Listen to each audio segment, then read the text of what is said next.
Hello guys, in this video I'm going to show you how to change your name in the Canva app. But before that, don't forget to subscribe and leave a comment down below, because at 10,000 subscribers I'm going to show you my whole YouTube revenue statistics and growth strategy.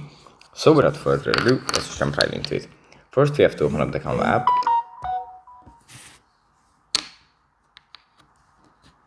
And here, after it loads, it opens up in the home menu where we have our projects.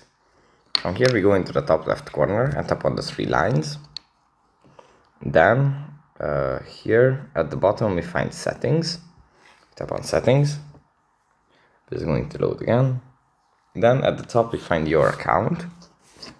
And if we tap on this, we can edit the name by tapping on the edit button next to our name, and we can change it to whatever.